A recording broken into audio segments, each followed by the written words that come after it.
Hello, everybody. Good to see you, I suppose. I hope you all are well. I continue to miss you all very, very much, but we give thanks to God for this beautiful day out there today, and the signs of spring sprouting up everywhere. A few things I want to chat with you all about this week. A little bit on the heavier side at the beginning, but it's a really important topic for us to be aware of during all of this. As we have seen that the physical toll of this virus is starting to decline, what both myself and many clergy have been noticing is that the mental and emotional toll of this trauma that all of us have been through. It's not just the people who had the virus and their families, but it's all of us living through this, have really endured a trauma. And that is beginning to manifest itself in many different ways, whether it's panic attacks or depression or heightened anxiety.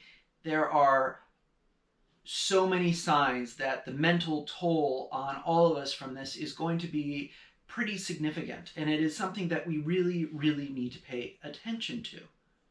Now, I am certainly here to talk and pray with you whenever you feel it necessary, but I'm also going to say that I am not a trained therapist. I took a look, a pastoral care class in seminary is not the same as someone who has a degree in psychiatry or psychology.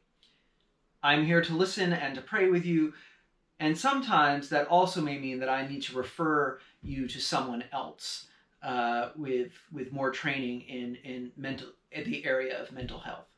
In the email that this video that you find in this video, or you found this video in, I should say, there is a link to a whole bunch of resources that New York City has for mental health.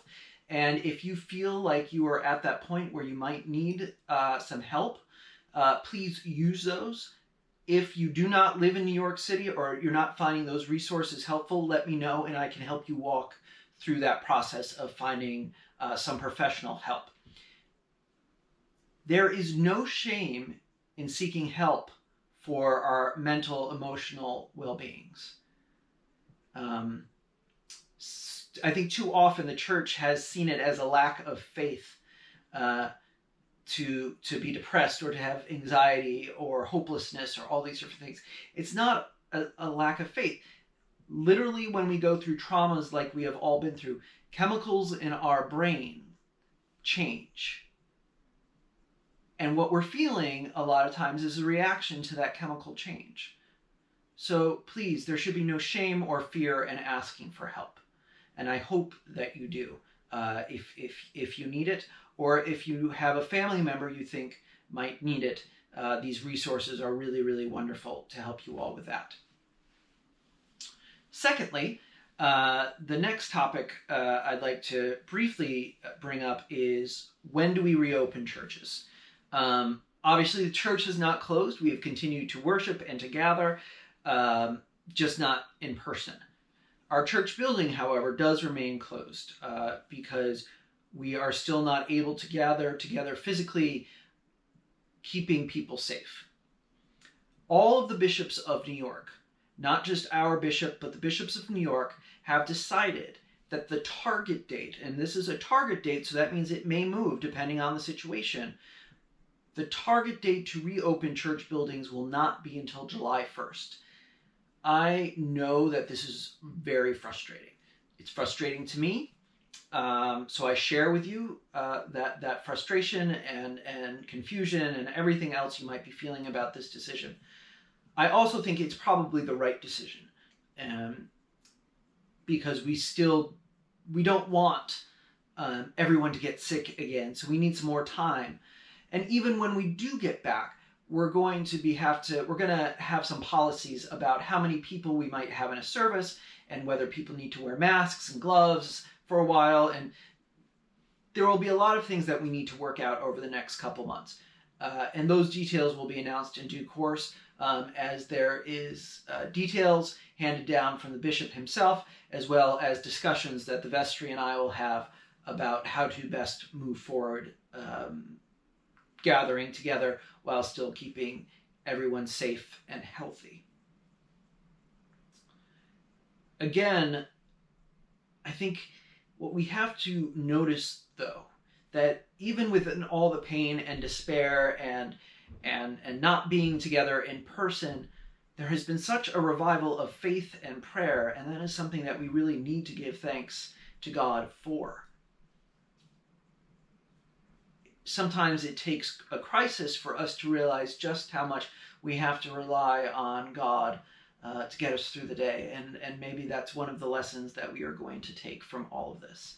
And I think that we are going to spend years upon years reflecting on what lessons God is trying to teach us from this. If you have not participated in online worship, I really hope that you do that. We have such a wonderful community gathered together.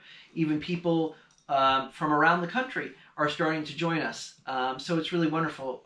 Being able to broadcast online has kind of widened our circle, and that's just a wonderful, wonderful thing. Tomorrow at 9:45, we will start our Alpha course. I sent out this morning for an email with a guide for the first session for everyone who has signed up. If you have not signed up, please do so, and I will certainly send you that email that you missed. I'll forward that to you without a problem. Again, please know that you all are in my constant prayers, and I send you all my love, and I pray that God sends his blessing upon you every single day. Please never hesitate to reach out. I am here for whatever you need. I pray that you stay safe and healthy, and I am looking forward to the day that I get to see you all face to face once again.